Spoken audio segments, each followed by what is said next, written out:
Anyway, if you like what the UK column does, you would like to support us, please head over to support.ukcolumn.org.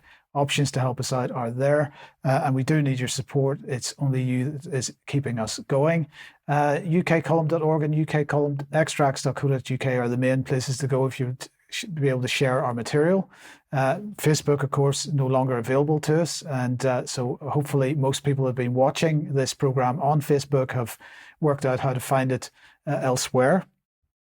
You could pick something up at the UK Column shop, and if you're at the Sounds Beautiful Festival, well, Claire is there with a whole bunch of stuff, so hopefully you're able to go and speak to people there. And if you haven't got a copy of Agenda 21, Your Life in Their Hands yet, we're asking everybody to pick up a copy of this. Please do share it around, get the word out on this if you possibly can. Now, a date for your diary. We will have more details on this next week. Saturday the 19th of October 2024, a live event in Bristol in a proper venue. You'll get to meet us and a whole bunch of other fantastic speakers. It's going to be a great event. If you can get to keep that date for your diary, details coming soon. Okay, now let's move on to Ukraine. And well, yesterday, a lot going on with respect to Ukraine and the European Union. Vladimir Zelensky was in Brussels for a whole host of different things. So let's have a look at what he was doing. First of all, he was signing paperwork. So the European Union and two other member countries, that's Lithuania and Estonia, signed security agreements with Zelensky at the summit yesterday. This is apparently to help Ukraine in 9 areas of security and defense policy, including arms deliveries, training, defense industry cooperation, demining. They're not talking about personnel yet, but we'll see where that's going in a second. So, of course, Ukraine already has these types of agreements with other countries like the United States, Britain, France, and Germany, and so on. Then the other thing that happened yesterday at the EU was that they all got together to agree to begin the process of Ukrainian accession to the European Union. So European expansionism, EU expansionism continues eastwards, of course, putting continued pressure and increasing pressure on Russia.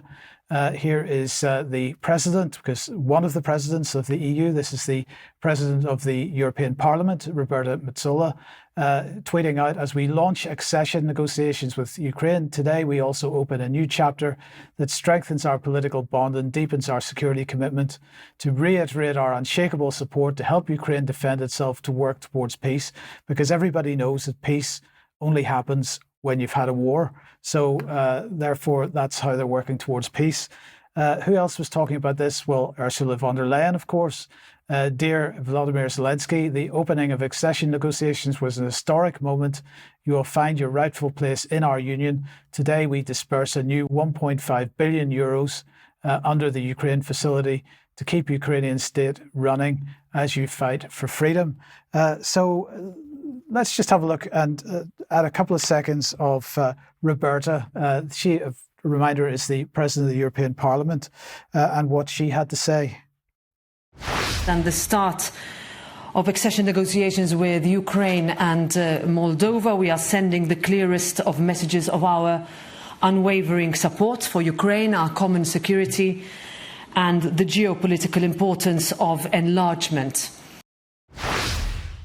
Just think about that, the geopolitical importance of enlargement. They know exactly what they're doing. They understand exactly the implications of what they're doing.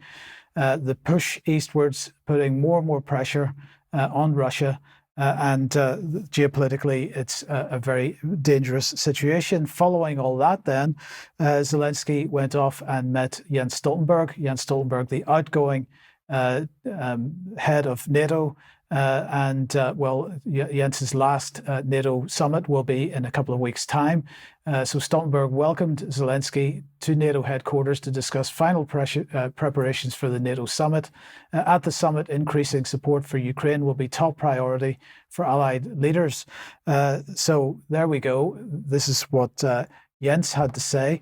Zelensky then was talking about further peace summit following on from the so-called peace summit that took place in Switzerland a week or so ago, where Russia was not invited, of course. He wants to have a second one. Let's just have a listen to what he said. We have to find and to prepare this plan and to put this plan on the table during months. We don't have too much time because we have a lot of wounded and dead people on the battlefield and through civilians. That's why we don't want to have this war during years. So that's why we want to prepare this joint plan, put it on the table to the second peace summit. So I could be wrong about this, but this is the first time I've heard him openly acknowledge dead and wounded in this way. And in fact, another quote here, "Many people are dying. We don't have the men to continue this war much longer," is one of the things he said. So this is quite an admission. And I do wonder, I think anybody that has entered into a defense pact with Ukraine recently, I think we need to be looking at the text of those agreements very, very closely, because although there's no discussion about sending, human beings to the front line from outside of Ukraine, other than to provide training in Ukraine, but not to the front line, I just wonder where that will go. But just slight criticism of his use of the English language there, which is perhaps a little ironic, because the Ukrainians in Ukrainian Pravda have just announced that they have signed a law officially establishing English as one of the languages of international communication in the country.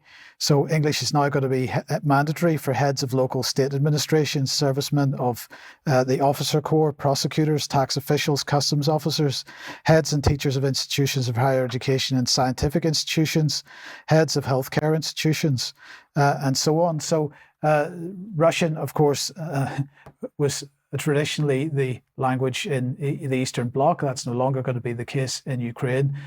Perhaps Vladimir himself needs to be taking a few extra English lessons himself. Now, let's come back then.